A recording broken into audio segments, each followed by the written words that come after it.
What's up YouTube community, Bernd here, welcome back to the channel and to a bit of a different video. One of my biggest goals for this year, equipment wise, is not buying tons of new guitars. Let's see how that works out over the next couple of months. But to invest into some upgrades for some pretty cool guitars that I own but don't really play that much. A couple of years ago my endorsement partners Ibanez Germany sent over this really cool looking RGD 7-string guitar. Most of you guys know me as a 6-string guitar player, but I definitely want to work on my 7-string skills too in the future and take advantage of the unique possibilities that come with that. One thing I really liked about this 7-string RGD Prestige model right from the beginning, aside from the cool looks, was the overall feel and playability, especially when you're coming from 6-string guitars. The neck is really thin, that's something I like a lot, so there isn't a big difference from the 6-string models that I own. But when I recorded for different projects and records last year, I had some problems with the tuning stability, and I felt like I could get even more out of the guitar tone-wise if I worked with different pickups. So I spent around $1,000 to upgrade this already quite expensive guitar, and today we'll check out together if it was worth the price and effort and if you should consider upgrading your older guitars as well. So let's get started right away.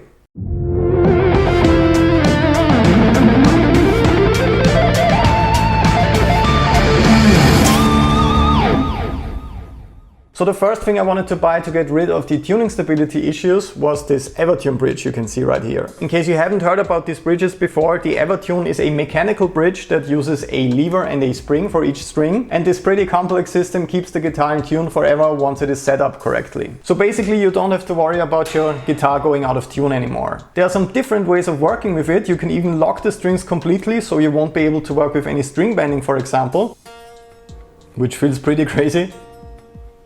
But it's just a myth that you can't work with string bending and vibrato at all with these bridges. The next thing you will have to invest into when you want to retrofit your guitars with an Evertune bridge is a workshop that is actually able to do that, since it's a pretty complicated process. So thanks a lot to Alex at Caesar Handmade Guitars who did that for me. Here's a super quick time-lapse video of the process.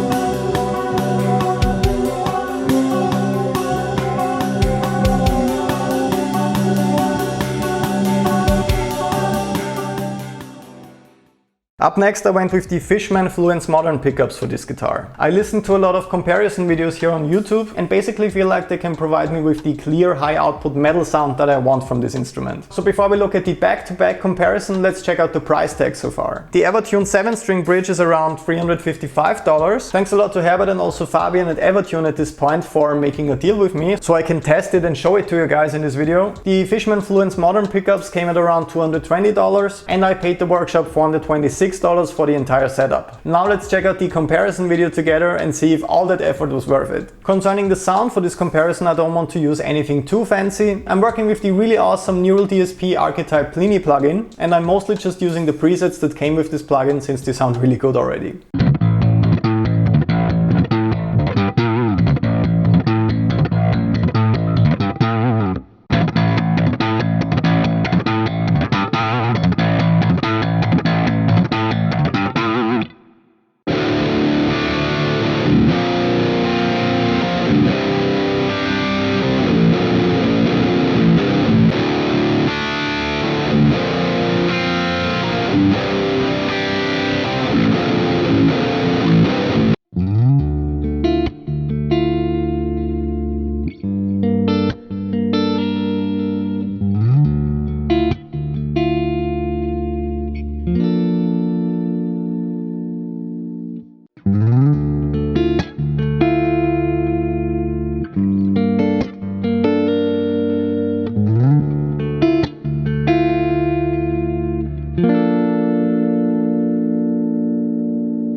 So overall, I think you can clearly hear that the guitar sounds much more defined, especially with all that distortion, and less muddy. I think it will cut through the mix much better from now on without a ton of post-EQing work. When I was recording the takes with the old guitar in A standard, I had to tune it very often, and you can still hear that it is slightly out of tune sometimes, especially with the very low chords. With the new Evertune bridge, I didn't have to tune once, and that's definitely worth the price tag for me. It can really mess with my concentration when I constantly have to retune my guitar between takes. So overall, I really love the clean and well-defined sound of these new pickups. I think you will like them a lot if you're searching for a bit more clarity with your high gain sounds. And I actually really also like the clean sound. There are actually 2 voicings for each pickup that can be activated like that. And I still have to figure out which voicing suits which playing style the best. I will use this guitar much more frequently from now on, and I'm very happy that I made the investment. So before you buy any new guitars this year, I can really recommend thinking about upgrading older models that you don't really play that much. I always preferred owning a few really good guitars that I use very frequently, instead of having a huge collection that I barely use live or in the studio. I really hope that you enjoyed this video and this overall comparison. It was something new and interesting for me to make, since this is not really a gear channel. We will get right back to the guitar lessons with the next video, so make sure to subscribe right now so you don't miss it. Leave a like if you enjoyed this one, and a comment in case you have any questions I could answer for you.